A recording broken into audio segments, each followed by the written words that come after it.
नमो भगवते वासुदेवाय। आप सभी के भगवान दुख दूर करें और आप सभी हमेशा प्रसन्न रहें। श्रवण कीजिए आज की कथा का। इससे पहले के अध्याय में मैंने आपको सुनाया जब भगवान ने अपनी सखी को आज्ञा दी कि वह जाकर खुद देखे कि वह कन्या इस प्रशंसा के योग है या नहीं, क्योंकि वह अद्वितीय अनुपम रूप और लावण्य से भरपूर थी। तब बकुल मालिका सखी देवादिदेव भगवान को प्रणाम करके गुंजा के दाने के समान लाल रंग वाले घोड़े पर सवार हुई और उनके बताए हुए मार्ग से चल दी। रास्ते में तरह तरह के हिरण, पक्षी और वृक्ष लताओं को देखती हुई वह बार बार प्रसन्न होती हुई वह आरणी नदी के पश्चिम तट पर जा पहुंची। वह स्थान बहुत सारे वृक्षों से हरा भरा था। वहां अगस्तेश्वर के समीप अपने लाल घोड़े से उतरकर बकुल मालिका स्नान और जलपान करके फिर नदी के तट पर ही विश्राम करने लगी। इतने में ही राजभवन से बहुत सारी स्त्रियां देवता के समीप वहां आईं। वे सब की सब पद्मिनी की सखियां थीं। उन्हें देखकर बकुल मालिका उनके पास गई और इस प्रकार बोली, हे सुंदरियों, तुम सब कौन हो? तुम्हारे आभूषण और हार तो बड़े विचित्र हैं। तुम कहाँ से आई हो और इस स्थान पर तुम्हारे आने का उद्देश्य क्या है? उसकी बात सुनकर सखी ने मंद मन से मुस्कुराते हुए कहा, हम आकाश राज की रणवास में रहने वाली स्त्रियां और महाराज की पुत्री पद्मावती की सहेलियां हैं। एक दिन राजकुमारी को आगे करके हम वन में गई थी। वहां उनके लिए फूल तोड़ती थी। सभी सखियां एक वृक्ष के नीचे जा बैठी। वहीं हमने एक सुंदर पुरुष का दर्शन किया। उनके श्रीअंगों की कांति इंद्रमणि के समान श्याम थी। उनका वक्षस्थल लक्ष्मी जी का निवास जान पड़ता था। मुख पर मंद मंद मुस्कान की छटा छा रही थी। दोनों भुजाएं बहुत ही सुंदर, विशाल और हष्ट पुष्ट थीं। कटी प्रदेश में शुद्ध पीतांबर शोभामान था। उन्होंने एक हाथ में स्वर्ण में धनुष और दूसरे में बाण धारण कर रखा था। मस्तक पर उनके सोने का मुकुट भी चमक रहा था। वे हार और बाजूबंद आदि आभूषणों से विशुभूत थे। उन्हें देखकर स्वर्ण सदृश गौरवर्ण वाली हमारी कमलनयनी सखी पद्मावती सहसा बोल उठी कि देखो देखो। तब हम सब सखियां उन्हीं की ओर देखने लगी। इतने में ही वे शीघ्र ही वहां से चले गए। उनके चले जाने पर हमारी सखी पद्मावती मूर्छित हो गई। उसे उसी अवस्था में हम लोग फिर राजभवन में लेकर गए। पुत्री की ऐसी अवस्था देखकर महाराज ने ज्योतिषियों से पूछा कि विप्र, मेरी पुत्री की ग्रह दशा का फल तो बताइए। तब बृहस्पति जी के समान विद्वान ब्राह्मण ने मन ही मन सभी ग्रहों को विचार कर कहा कि राजन, कोई उत्तम पुरुष आपकी कन्या के पास आया था। उसी को देखकर राजकुमारी जी मूर्छित हो गई। उसी के साथ पद्मावती का विवाह संबंध होगा। राजा से ऐसा कहकर जोशी जी अपने घर चले गए। तब आकाश राज ने वैदिक ब्राह्मणों को बुलाकर आदर पूर्वक कहा कि ब्राह्मणों, आप सभी देव मंदिर में जाकर वेद मंत्रों के साथ शंकर जी का महाअभिषेक कीजिए। उनके ऐसे आदेश देकर महाराज ने फिर हमें बुलाया और इस प्रकार कहा कि कन्याओं, तुम भगवान के महाअभिषेक की सामग्री जुटाओ। राजा की यह आज्ञा पाकर ही हम सब सखियां यहाँ देव मंदिर में आई हैं। हे सुभागे, अब तुम भी अपना परिचय दो। कहाँ से या किस काम से तुम्हारा यहाँ आना हुआ है, या फिर यहाँ से कहीं और जाने का तुम्हारा विचार है? लगता है कि इस दिव्य अश्व पर आरूढ़ होकर तुम देवलोक से आई हो। सखी के इस प्रकार पूछे जाने पर बकुल मालिका को बड़ा ही हर्ष हुआ। उसने मधुर वाणी में कहा कि मैं वेंकटाचल से इस घोड़े पर सवार होकर आई हूँ और महारानी धरणी देवी से मिलना चाहती हूँ। क्या राजभवन में महारानी के दर्शन हो सकते हैं? उनकी यह बात सुनकर उन कन्याओं ने कहा, शुभे, तुम हमारे साथ धरणी देवी का दर्शन कर सकती हो। तब बकुल मालिका उन राजकन्याओं के साथ राजमहल में आई। उधर धरणी देवी ने अंतपुर में जाकर अपनी पुत्री से कहा, बेटी, मैं तुम्हारा कौन सा कार्य करूं? तुम्हें कौन प्रिय वस्तु लगती है? माता के इस प्रकार पूछने पर मनस्विनी कन्या पद्मावती ने मंद स्वर में कहा, अम्बे, संसार में जो सबसे अधिक नैनाभिराम है, नैनों को सुख देने वाला है, साधु संत को जो परम प्रिय है, ब्रह्मादिक आदि जिसके दर्शन की इच्छा रखते हैं, जो सबसे महान सर्वव्यापक है, तेजस्वी पदार्थों में भी सबसे अधिक तेजस्वी है, देवताओं का भी देवता है, श्रेष्ठ भक्तों को ही लोक में सुलभ है और अब भक्तों को जिसकी कभी प्राप्ति नहीं होती उसी वस्तु से मेरा मन लग रहा है। वे भक्तों को सभी कामना देने वाले हैं। आप मेरे लिए उस वस्तु को खोज कर लाइए। तब धरणी देवी बोली, सुलोचने, जरा उसके भक्तों के लक्षण तो बताओ जिनके लिए वह संसार में सुलभ है। पद्मावती कहने लगी, उनके मनोरम लक्षणों का वर्णन करती हूँ। माते सुनो, वे वेदों के स्वाध्याय में तत्पर होकर सदा वेद की धर्म का अनुष्ठान करते हैं, सत्य बोलते हैं, दूसरों के दोषों को कभी नहीं देखते, पराई निंदा से सदा दूर रहते हैं, दूसरे का धन का अपहरण नहीं करते। पराई स्त्री चाहे कितनी भी सुंदर क्यों ना हो, वे ना तो उसकी याद करते हैं और ना ही उसकी ओर देखते हैं और ना ही कभी उनका स्पर्श करते हैं। ऐसे सदाचारी महात्मा को ही आप वैष्णव जानिए, जो सब प्राणियों के प्रति दया भाव से युक्त होकर सबके हित में लगे रहते हैं और देवेश्वर श्री विष्णु के गुणों का गान करते हैं। उनको निश्चय ही भगवान का भक्त समझो। जिस किसी वस्तु से जो संतुष्ट रहते हैं, अपनी ही स्त्री के प्रति अनुराग रखते, राग भय और क्रोध से सदा दूर रहते हैं, उन पुरुषों को आप भगवान विष्णु का भक्त जानो। जो ऐसे लक्षणों से युक्त हैं, वे ही वैष्णव माने गए हैं और ऐसे सदाचारी भक्तों को ही उन परमात्मा की प्राप्ति होती है। उन्हीं परमेश्वर में माते मेरा प्रेम हो गया है। मेरा मन बस उन्हीं में मिलना चाहता है। माँ, भगवान विष्णु के सिवा मुझे कोई और दूसरी वस्तु की इच्छा नहीं है। मैं बस भगवान श्याम सुंदर विष्णु का स्मरण करती रहती हूँ, उन्हीं के हरि उच्चादित नाम लिया करती हूँ और उन्हीं के सारे ये जीवन धारण कर रही हूँ। इसलिए जिस प्रकार भी किसी भी तरह उनसे संबंध हो सके वैसा कोई उपाय सोचिए। माता से ऐसा कहकर दयनीय दशा को पहुंची हुई कमल के समान मुख वाली पद्मावती चुप हो गई। पुत्री की ये बातें सुनकर धरणी देवी ये सोचने लगी कि भगवान विष्णु आप कैसे प्रसन्न होंगे।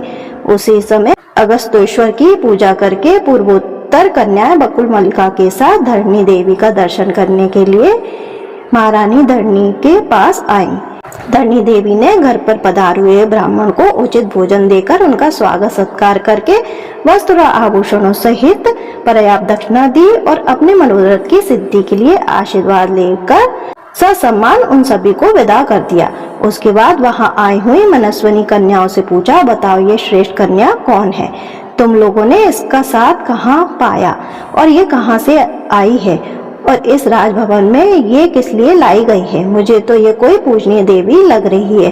तब कन्या बोल पड़ी कि महारानी जी, ये देवी वास्तव में ही दिव्यांगना है और किसी कार से ही आपके पास आई है। देवालय में भगवान शंकर के पास ही हम लोगों से ये मिली है।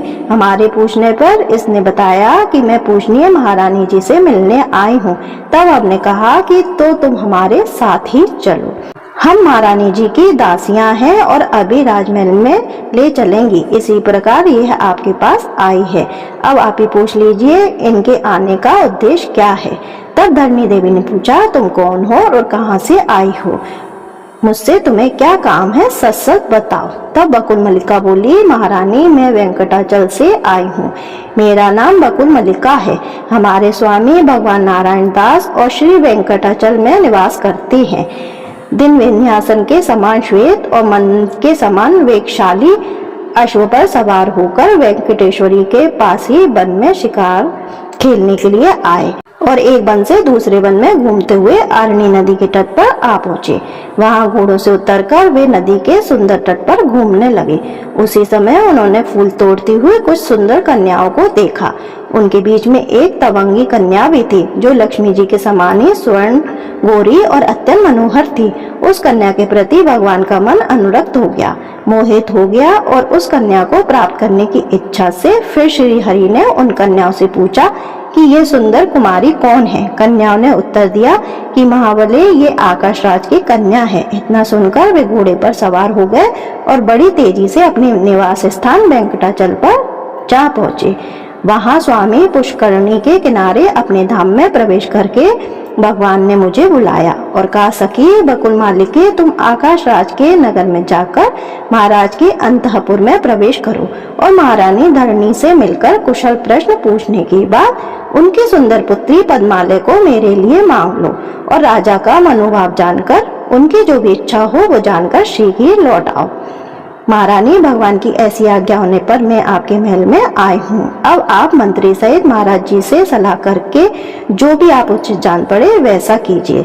वकुल मल्लिका की बात सुनकर धरणी देवी बहुत प्रसन्न हुई। उन्होंने आकाश राज को बुलाया और पद्मालय के पास जाकर मंत्रियों के बीच में उनकी सारी बात कह सुनाई। राजा अति प्रसन्न हुए और मंत्री पुरोहितों से बोले, मेरी पुत्री पद्मालय देवरूप वाली अयोनजा कन्या है। उसके लिए वेंकटाचल निवासी देवादिदेव भगवान नारायण ने याचना की है। आज तो मेरा मनोरथ पूर्ण हो गया। बताइए आप लोगों की क्या राय है। महाराज का उत्तम वचन सुनकर सभी मंत्री प्रसन्नता से बोले, राजन, यदि ऐसी बात है तो हम सब लोग कृतार्थ हो गए। इस संबंध से आपका यह कुल सबसे उन्नत होगा। आपकी अनुपम कन्या साक्षात भगवती लक्ष्मी जी के साथ आनंद पूर्वक रहेगी। आप इसे देवादिदेव सारंग धनुषधारी परमात्मा श्री विष्णु को समर्पित कीजिए। यह शोभायमान बसंत ऋतु है, इसमें इस शुभ कार्य का अनुष्ठान शीघ्र ही कर डालिए। बृहस्पति जी को बुलाकर आप बस विवाह के लिए लगन निश्चित करें। इसके बाद बहुत अच्छा कहकर आकाशराज ने देवलोक से बृहस्पति जी को बुलाया और वर कन्या के विवाह के लिए लगन पूछा। हे ब्राह्मण, कन्या का जन्म नक्षत्र वृक्षशिरा और वर का श्रवण, इसलिए इन दोनों के विवाह संबंध का विचार कीजिए। तब बृहस्पति जी के कहने पर वर और कन्या दोनों के सुख की वृद्धि के लिए ज्योतिषियों ने उत्तर फाल्गुनी नक्षत्र को सर्वश्रेष्ठ माना और इसलिए वैशाख मास के उत्तर फाल्गुनी नक्षत्र में दोनों का ही विधि पूर्वक विवाह कार्य संपन्न किया गया। ये सुनकर राजा ने बृहस्पति जी को पूजा करके उन्हें विदा कर दिया और भगवान की दूती से कहा, अर्थात सखी से कहा, शुक, तुम भगवान के निवास स्थान को जाओ और देवादिदेव नारायण से कहो कि वैशाख मास में ये मंगल कार्य संपन्न होगा। आप वैवाहिक मंगलाचार संपन्न करके यहाँ पधारे। इसके बाद देवी का प्रिय करने वाली शुक रूपी दूत को वकुल मालिका के साथ भेजकर आकाशराज ने अपने पुत्र को वायु इंद्र आदि देवताओं के बुलाने के कार्य में नियुक्त कर दिया। साथ ही विश्वकर्मा जी को बुलाकर अपने नगर की सजावट के कार्य में लगा दिया।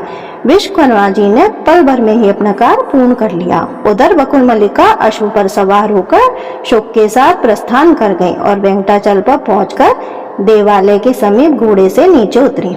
फिर शुक को अपने साथ लेकर मंदिर के भीतर गए। वहां सुंदर नेत्रों वाले भगवान नारायण को लक्ष्मी जी के साथ रत्न सिंहासन पर विराजमान देखकर प्रणाम करके प्रसन्नता पूर्वक बोली कि प्रभु, वहां का कार्य तो मैंने पूरा कर लिया है। इधर से मांगलिक वार्ता करने के लिए ये शुक यहाँ मेरे साथ आया हुआ है।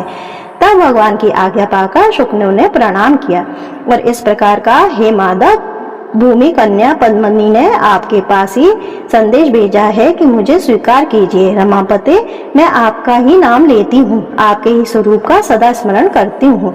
हे मधुसूदन, आपकी प्रसन्नता के लिए ही मैंने सब कार्य किए हैं और करती हूँ। मेरे इस काम में पिता और माता भी सहमत हैं, इसलिए हे देवेश, मुझ पर कृपा करके मुझे स्वीकार कीजिए। शुक का यह प्रिय वचन सुनकर श्री हरि कहने लगे कि सुख जाओ और पद्मालय को इस प्रकार कहो कि देवी श्री नारायण देव ने कहा है कि मैं देवताओं को साथ लेकर मंगल में विवाह कार्य संपन्न करने के लिए अवश्य आऊंगा। भगवान का ये वचन सुनकर और प्रसाद रूप से उनकी दी हुई बनमाला लेकर वह शुक शीघ्र ही आकाशराज की कन्या के पास लौट गया। उसने कस्तूरी की सुगंध से युक्त वह तुलसी माला राजकुमारी को देकर प्रणाम किया और भगवान का शुभ संदेश भी कह सुनाया। सुनकर उस प्रसाद माला को हाथ में लेकर पद्मालय ने उसे मस्तक पर चढ़ा लिया और भगवान के आगमन की प्रतीक्षा करते हुए योग आभूषण धारण कर लिए। आकाशराज ने भी आनंद मग्न होकर चंद्रदेव को बुलाकर आदर पूर्वक कहा, ये राजन, आप नाना प्रकार का सरस भोजन तैयार कीजिए जो भगवान विष्णु के भोग में आने योग्य हो। उत्तम से उत्तम अन्न की व्यवस्था होनी चाहिए।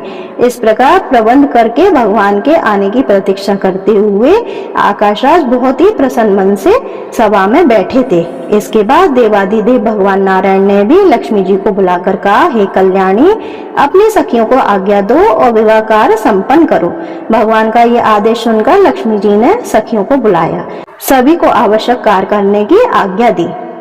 तब तब प्रीति देवी ने सुगंधित तेल लिया और श्रुति देवी ने रेशमी वस्त्र लेकर भगवान के समीप खड़ी हुई।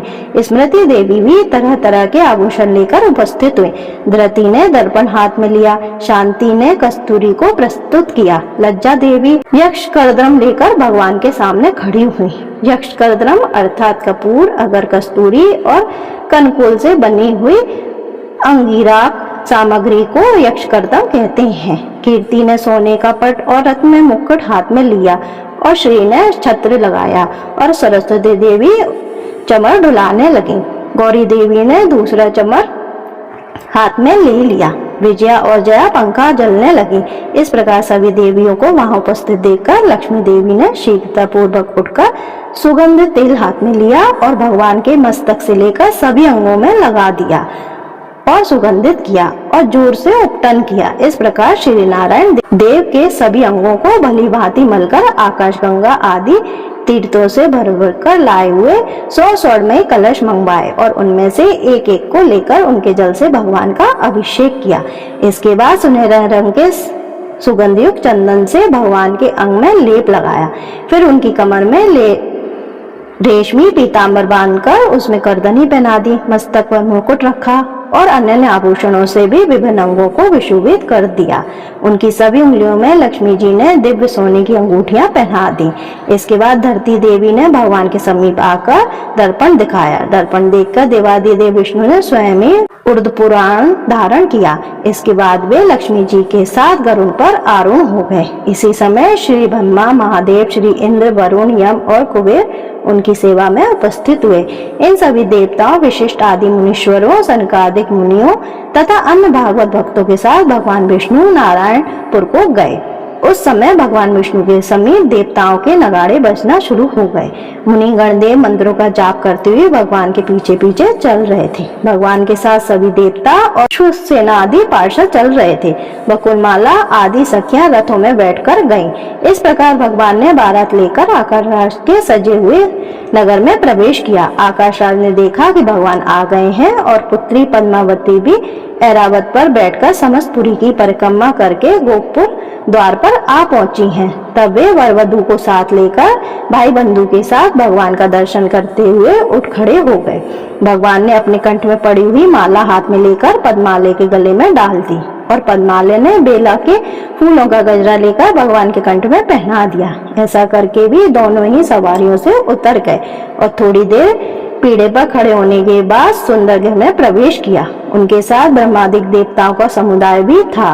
ब्रह्मा जी ने अंकुरारोपण द्वारा मंगल सूत्र बंधन से लेकर लार्ज होम तक की सभी वैवाहिक विधियां संपन्न कराई। फिर व्रत पालन की आज्ञा लेकर पद्मालय और श्री हरि ने पृथक पृथक शयन किया। पुनः चौथे दिन चतुर्थी कर्म आदि सारे कार्य पूरे करके चतुर्मुख ब्रह्मा जी ने आकाशराज की अनुमति लेकर दोनों देवियों के साथ भगवान को गरुड़ पर बैठा दिया और देवताओं के साथ वहां से चलने की तैयारी की। तब आकाशराज ने इंद्रादि देवताओं के साथ अपनी पुत्री और दामाद का प्रे करने के लिए सोने की कढ़ाई में अगन के चावल, मूंग से भरे हुए अनेकों पात्र और सैकड़ों घी के घड़े उपहार में दिए। हजारों घड़े दूध और दही से भरे हुए अनेकों बर्तन, आम, केला और नारियल के दिव्य फल, आंवले, कुष्मंड, राज, कंदली के फल, कटहल, बिजौरा, नींबू, शक्कर से भरे हुए घड़े, सोना, मणि, मोती, करोड़ों रेशमी वस्त्र, हजारों दास दासियां, करोड़ों गाय, हंस, चंद्रमा के समान सफेद रंग के 10,000 घोड़े और सदा उन्मत्त रहने वाले 100 से अधिक ऊंचे ऊंचे हाथियों, ये सारी वस्तुएं भगवान को भेंट कर आकाशराज उनके आगे खड़े हो गए। पद्मावती और लक्ष्मी देवी के साथ वेंकटनाथ भगवान विष्णु उपहार में भेंट की हुई सब चीजों की सामग्री देखकर बहुत प्रसन्न हुए और अपने ससुर से बोले कि हे राजन, इस समय आप मेरे गुरु हैं, आपको जो भी इच्छा हो मुझसे वर मांग लीजिए। भगवान की ये बात सुनकर आकाशराज कहने लगे कि हे देव, इस संसार में आपकी अनन्य सेवा ही मेरे द्वारा होती रहे और ये मेरा मन आपके चरणाविंदों में रमता रहे और आप में मेरी निरंतर भक्ति बनी रहे। वह मुझे बस इतना ही वरदान दीजिए। श्री भगवान बोले, हे राजन, आपने जो कुछ कहा है वे सब पूर्ण होगा। इसके बाद ब्रह्मादिक देवताओं ने, शुक मुनियों आदि गणों ने भगवान पुरुषोत्तम की स्तुति की। फिर ब्रह्मादिक सभी देवताओं का यथायोग सत्कार करके श्री हरि ने उन्हें स्वर्गलोक में जाने के लिए प्रसन्नता पूर्वक आज्ञा दे दी। उन सबके चले जाने के बाद भगवान नारायण स्वामी पुष्करणी के तट पर लक्ष्मी देवी और पद्मालय के साथ अपने दिव्य धाम में रहने लगे। ओम नमो भगवते वासुदेवाय। आज की कथा संपूर्ण है। आगे की कथा सुनने के लिए आप मेरे वीडियो को देखते रहिए, कथा जारी रहेगी। आपको मेरा ये वीडियो अच्छा लगा तो मेरे वीडियो को लाइक करें, शेयर करें और चैनल को जरूर सब्सक्राइब करें। धन्यवाद दोस्तों।